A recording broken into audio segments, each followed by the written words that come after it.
Well, one thing I would suggest is to contact your state senator and state representative, but it can't just stop there, right? When I say contact, I don't mean just send an email or whatever. I mean, like, reach out to someone who works in that office. Ask if you can meet them for coffee. Mm-hmm. Ask if you can stop by and, do you have 10 minutes? Do you have 15 minutes to share my concerns? And speak from the heart. Legacy Foundation is Lake County's community foundation. For over 30 years, we've partnered with donors and nonprofits, focusing on youth development, the arts, the environment, health, literacy, and other causes that matter to you. We're committed to Lake County forever. First Things First Porter County is dedicated to supporting families, healthy beginnings, and quality early learning, ensuring every Porter County baby is born prepared for a strong start in life. Learn more at firstthingspc.org. I have a very strong connection to other students. Everyone makes an effort to help each other. I'll remember the feeling of being here, the feeling that I was a part of a family.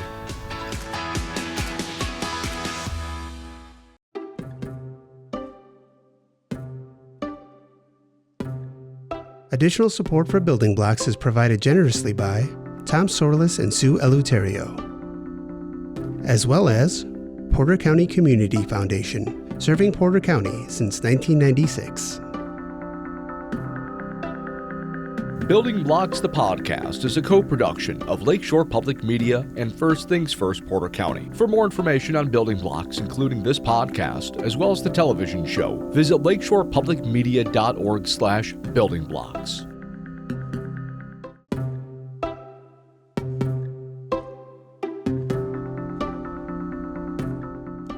Hi, welcome to Building Blocks. Today I'm speaking with my friend Mark Latta, founder of City Rising in Indianapolis.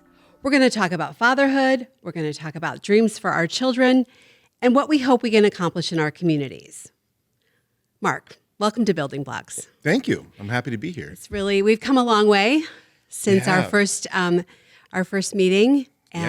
We met as professors, and now here we are outside of the university doing different things. Yeah, we were both in higher ed, kind of working in different disciplines, but in similar ways. And I remember walking along the shore of Lake Michigan, and we were looking for beach glass. And that was, I don't know how many years ago, 10? That's 15? Been a while. Yeah. Well, it was pre-fatherhood for you. It was pre-fatherhood for me, yeah. So let's talk about that for a little bit. You and Martha didn't have children when we first met, but I do remember the excitement when you told me that you were expecting your first child. So how has that journey been for you? It's been the most amazing, rewarding, and frightening journey. All of those things. And it's been wonderful. I love being a dad. I love being a father. I love watching our daughter, her name's Scout, watching her just kind of progress and move and kind of just discover the world. And now she's at this age, she's 9 now, so she's at this age where she's discovering kind of her own physical abilities. And she was just recently on a futsal team, and she went to the semi-tournament, and that was the first time, go to semi-tournament. It's great. It's wonderful. Proud girl dad. Yes.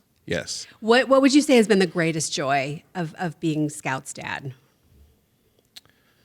That's a tough question, right? I think for me, one of the greatest joys is just being able to see the world through her eyes, and also kind of reimagine the world from someone from her age, and kind of growing into and understanding what the world is or what it could be. It's all new to them. Mm-hmm. It's all new to those. And I think that's an amazing thing about childhood, right? Is that every day is a new thing, and what we assume to be the status quo or the norm, like, well, no, that's not firmly established and has to be explained to children. So it's a good exercise for me as well, to kind of not get stuck in a groove and to always reimagine what could be possible when it comes to community work. That's amazing. What would you say has been the most surprising part of being Scout's dad? The most surprising part is probably just I'm going to say this and then I'm going to have to unpack it a little bit, but just how easy it is. And I say that because I mean, the day in and day out, like, what is the saying? The days are long, but the years are short. Absolutely. Right. That part is always difficult. There's always something coming up, right? There's always demands for time that can't be adequately met. But when it comes down to it, it's really easy. Fortunately, we're privileged enough to be able to just have these opportunities where our family can be together, and it's easy to just love a child, right? Like that's not difficult at all. Right. Knowing what to do as a good parent, or knowing what the right response as a dad is sometimes challenging. I get that wrong all the time, but at the end of the day, all you need to do is like be there for that child, and just know that they're loved. And that doesn't take money. It doesn't take material wealth. Material wealth certainly helps, right? But it can just be sitting on the couch or sitting on the front steps and just talking with the world, pointing things out, going on, and just spending time, and that's always rewarding. We talk about this on Building Blocks all of the time, that really the most important building block that we need for brain and early relational health, all that development that goes on in those first 1,000 days, is one person to be just crazy, madly in love with you. Yeah. And I mean, and that's true for most things in life, right? To feel wanted and to feel like you belong and be able to feel like you can love openly someone, and to let people know that they are loved. I mean, that's huge. It's big. It's really big. Yeah. When you think back to those first 1,000 days, those first 3 years of Scout's life. Yeah. What is it, a blur? What do you remember? What stands out to you? Well, yes, it is a blur, and a lot of things stand out.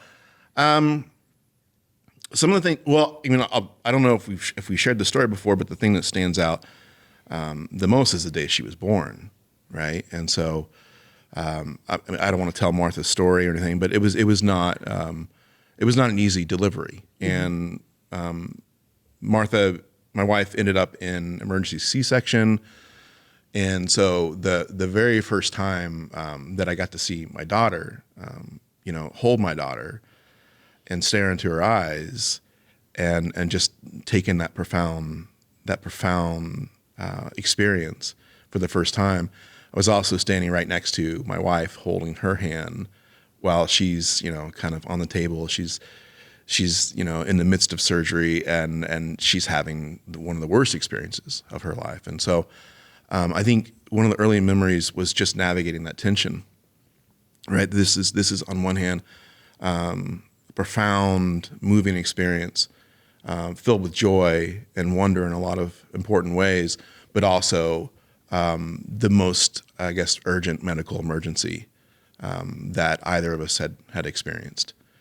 And that kind of set, I guess, the theme for the next 3 years.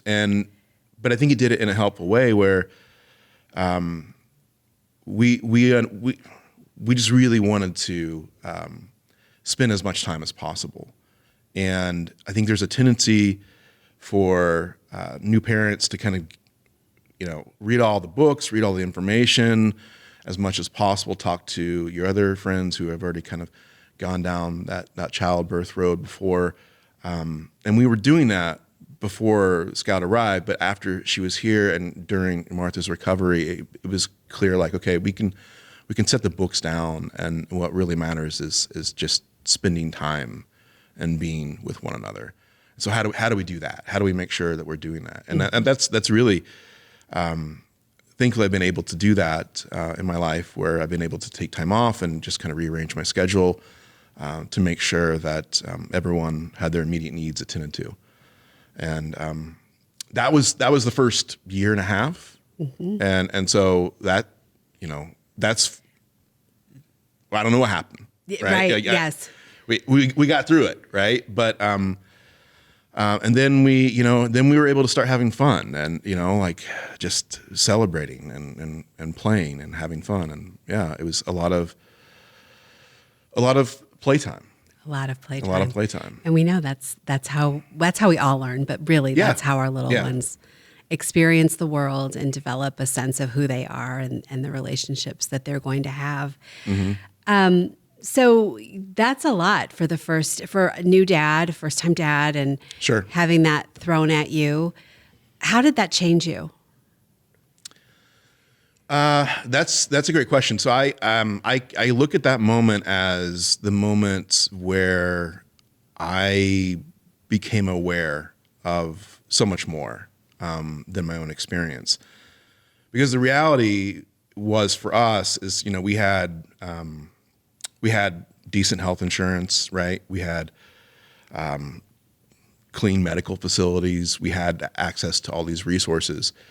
And at the time, I was in higher ed, so Scott was born in the middle of summer, so I had the summers off, right? So I was able to kind of structure our life in a way that, on paper, we had a lot of things going for us, and that was all true. But despite all of those resources and those privileges that we had, it was still a harrowing, traumatic time. Of course. And that made me think, what is this like? What would this experience be like for someone who didn't have the luxury of time off, or didn't have the luxury of a salary, or didn't have the luxury of parent leave? And, finding out that most fathers, don't have the ability to take time off, let alone take, the adequate amount of time, weeks or if not months. And so that led me down a path of like, what is this like for other people? Mm-hmm. And that led me to kind of this awakening and a reimagining of what I want to spend my time doing. Mm-hmm. And what I came to conclude is I want to spend my time focusing on public health issues, particularly maternal and infant health issues, because that's so critical. It's so critical. And knowing what it felt like to go through an experience, even when we did have adequate resources, right? We had adequate care. Thankfully, everyone is healthy. The recovery period was much longer than what we had ever anticipated. But something stirred in me, and it's like this is not something that other people should do without, right? Sure. Because I think for mothers and certainly newborn infants, that's the most, if not the most, vulnerable time in their lives. Absolutely. And we should be asking ourselves, what do we need to do to make sure that these experiences are resource rich, that everyone has the adequate and above adequate resources that they need to not only survive but thrive. And that became really important to me. And so that's, since that moment, my focus has always kind of been on what can we do to lower maternal and infant mortality rates, which are third highest in the country in Indiana, right? What can we do to extend the life expectancy of people who live in historically red line areas, which is on average about 15 to 20 years less than someone who lives in a more affluent community. Mm-hmm. And those have been like the questions on my mind, mm-hmm. because the current status quo is it shouldn't be acceptable. Like these things should anger people. These should, yes. Yeah. That a baby doesn't make it to their first birthday. Yeah. That a mom isn't able to experience the joys of motherhood. Yeah. Mm-hmm. Yeah. I mean, those are things that anger is the appropriate response. Mm-hmm. And so yeah, that's one of the ways that it's changed me. And really what you've devoted your life to now. So you have City Rising. Mm-hmm. Tell us about how that is intersecting with this awakening that you've had. Yeah, so City Rising is a social impact studio. And what that means is that I work with folks, maybe in organizations or community groups, to really address concerns and community-based concerns with community assets, mm-hmm. and figure out a way to respond to issues that are focused on assets rather than deficits, right? That don't reduce people down to the problems they face, but also don't wait for someone else to come save them, because we know that there's nobody coming, right? So for a lot of these communities who are really living on the front lines of elevated maternal and infant mortality rates, who are living on the front lines of poverty and just the social and political forces that make life more difficult, working with those folks to figure out, okay, how do we respond to this in a way that can begin to move the needle? And how do we do this in a way that is going to honor the expertise and cultural wisdom of these folks who live in the community, and so they aren't told what to do by quote unquote knowledgeable folks. Sure. But they're helped and they're assisted and they're allowed to lead these responses. And so, two of the main things we're working on right now would be to really recruit some of the women who are already doing healing work. We know that in these communities, the healing work comes from your aunt, your sister, your neighbor. So recruiting those women who are already community healers, but putting them on a pathway to certification for community health workers, integrating culturally sustaining practices and social arts practice and community leadership, so these community health workers can be the ones who are connecting maternal and infant care, but also being aware of where some concerns might be as they arise. So looking at peer-led models of maternal and infant health as opposed to top-down models. That's one approach. The other approach is focusing on preventing or intervening in evictions in Indianapolis. You're more likely to experience eviction in Indianapolis if you are an unpartnered mother. And so children are a trigger, a predictor of eviction, and so working to deliver resources there. So many of these knots tangled together. Let's talk more about this idea of community-led participatory work, these community health workers. Why is that so important when we know, Indianapolis has hospitals and clinics and all of those kinds of things? Similarly, here in Northwest Indiana, we have hospitals and resources and those kinds of things. But this idea of the community-led peer support, tell me more about that. Yeah, so community-led peer support really begins to, it doesn't begin. It assumes that those in the community have different gifts, talents, and assets that can be used strategically or tactically to disrupt some of these negative patterns, right? And I think one of the reasons that's important for a few reasons. One, there are some great top-down government programs that have been implemented in the past.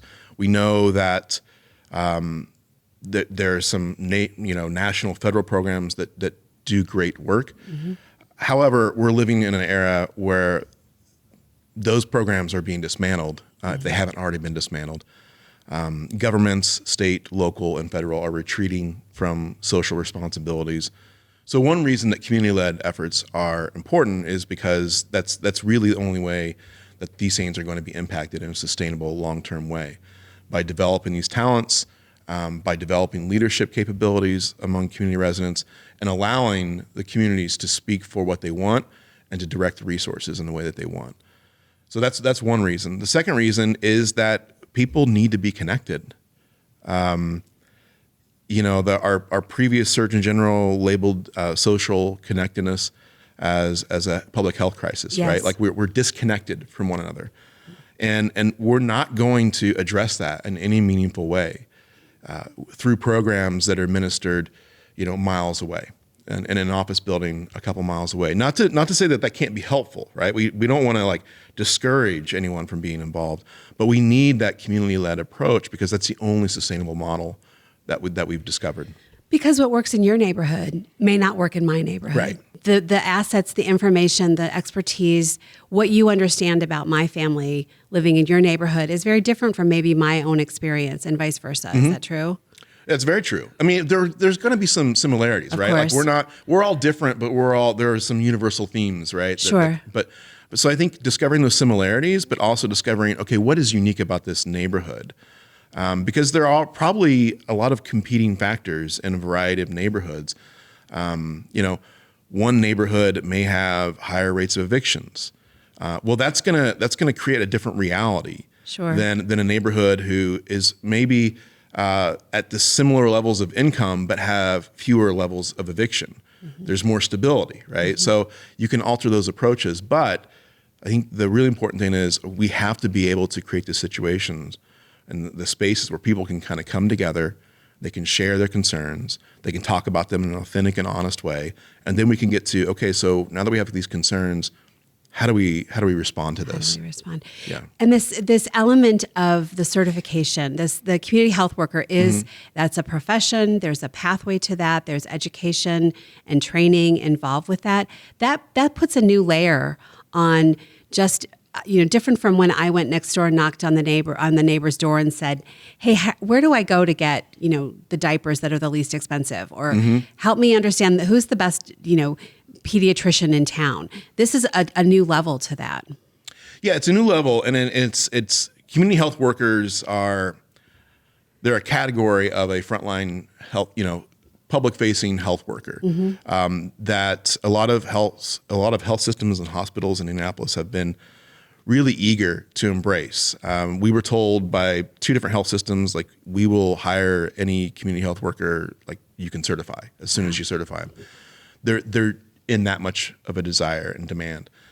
But what we see, though, with the current community health worker certification is that it's focused on the technical knowledge, right? It's focused on the medical knowledge that can encourage people to monitor symptoms, to take regular tests for diabetes or high blood pressure, and connect them with medical resources.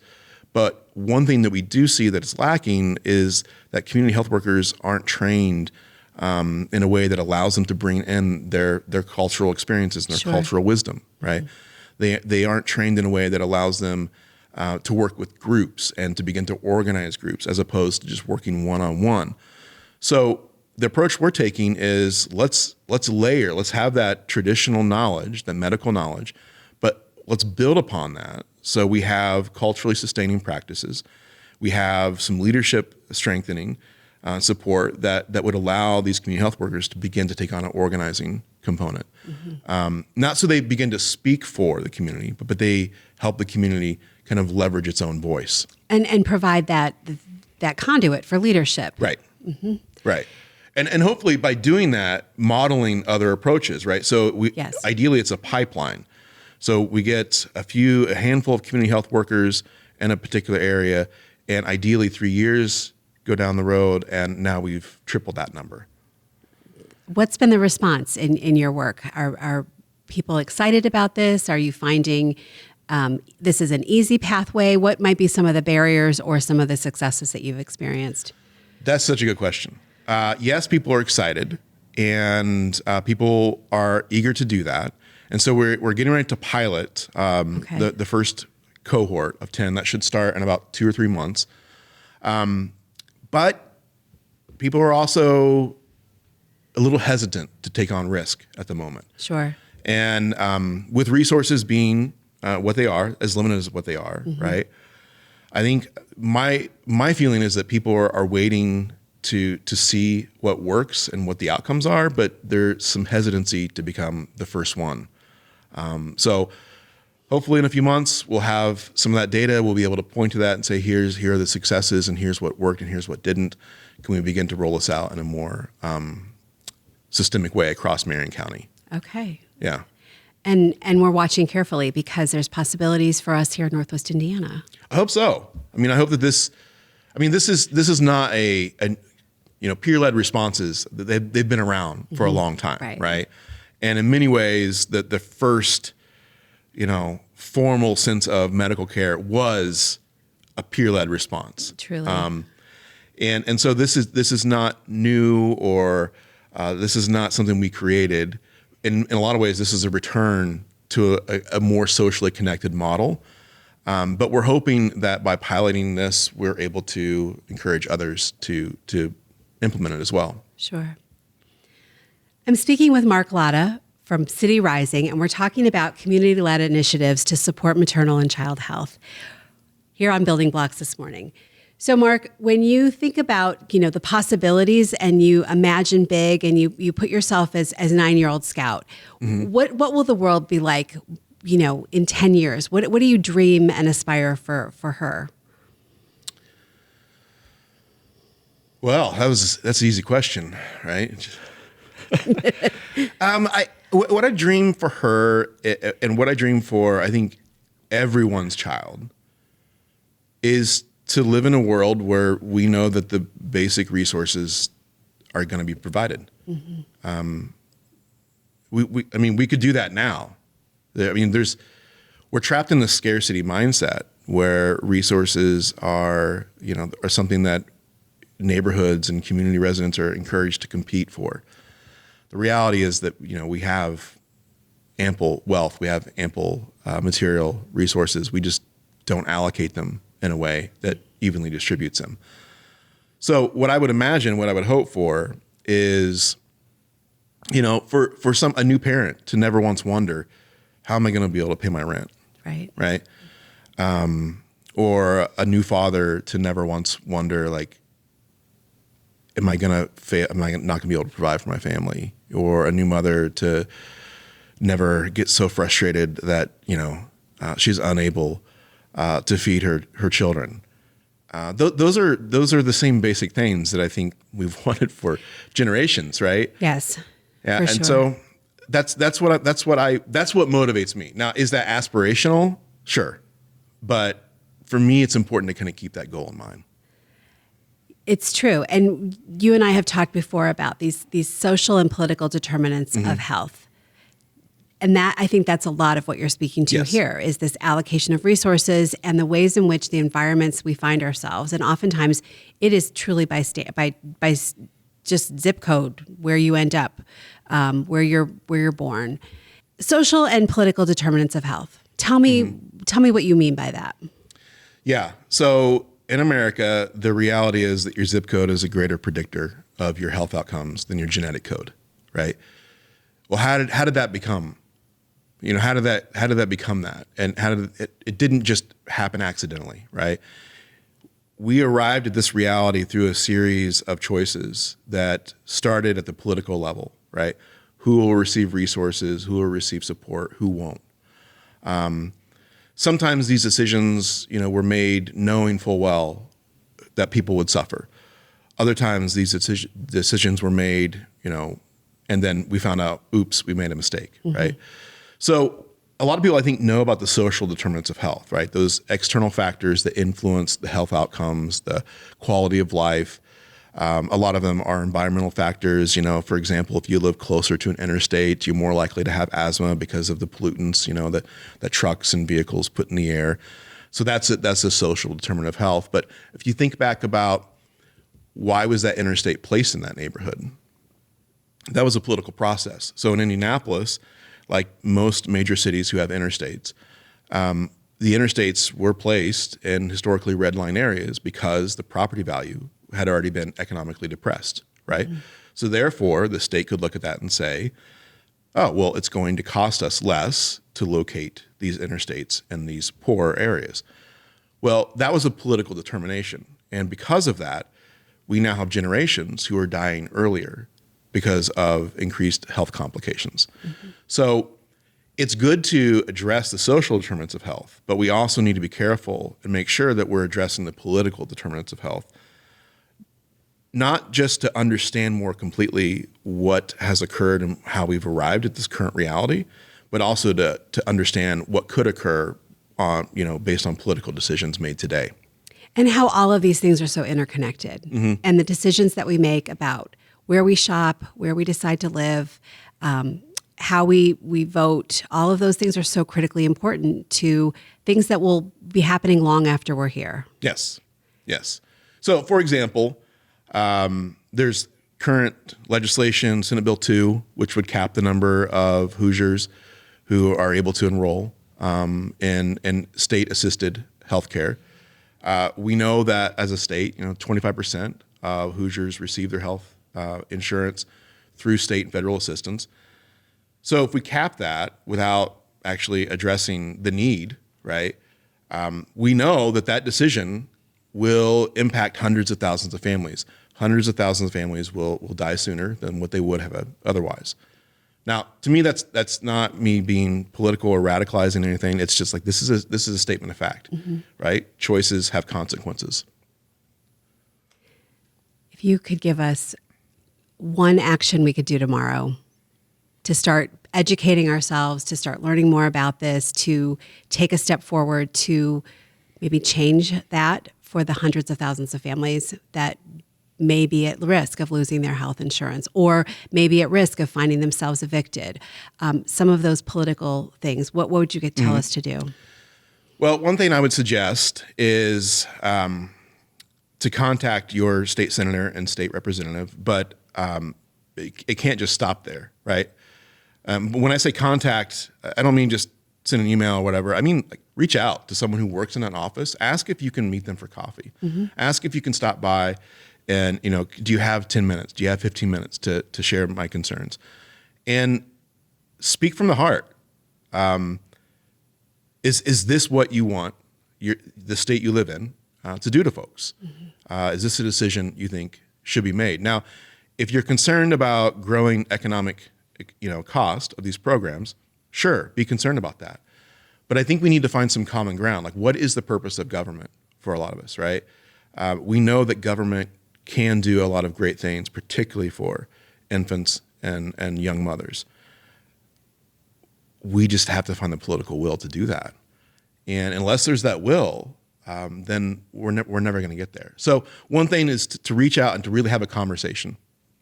The other thing that I would encourage people, particularly those folks who look around and maybe they don't have a fear of losing health benefits. They don't have a fear of earlier premature death than they otherwise would have.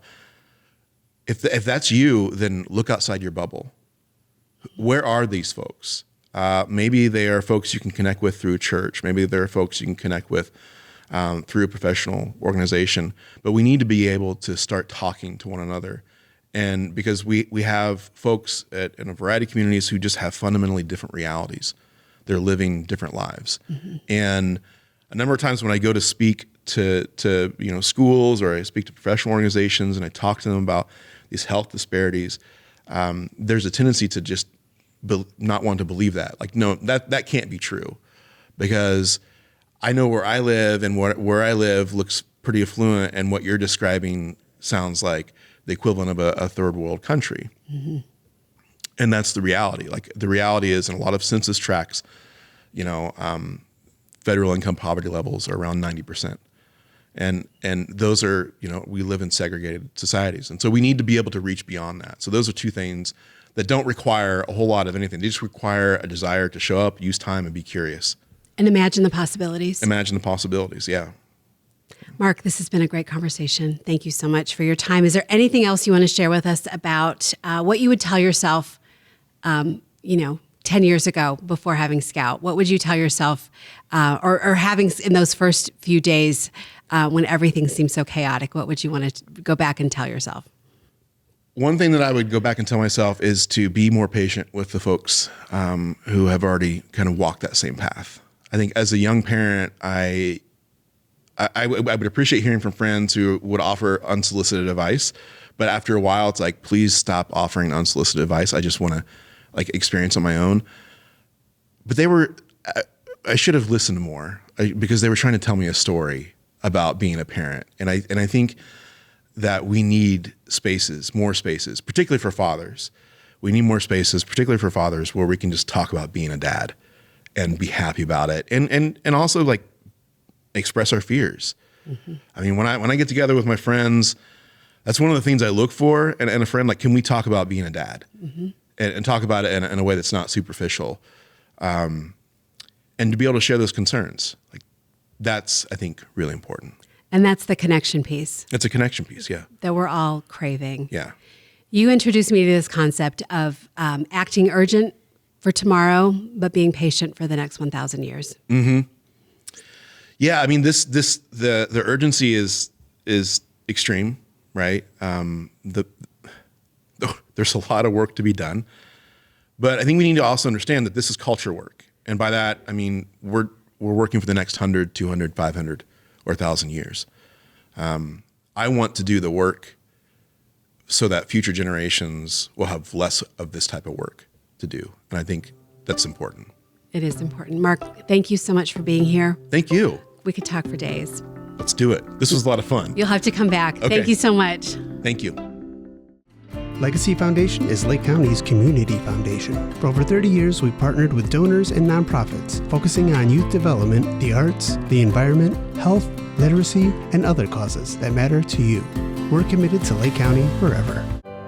First Things First Porter County is dedicated to supporting families, healthy beginnings, and quality early learning, ensuring every Porter County baby is born prepared for a strong start in life. Learn more at firstthingspc.org. I have a very strong connection to other students. Everyone makes an effort to help each other. I'll remember the feeling of being here, the feeling that I was a part of a family.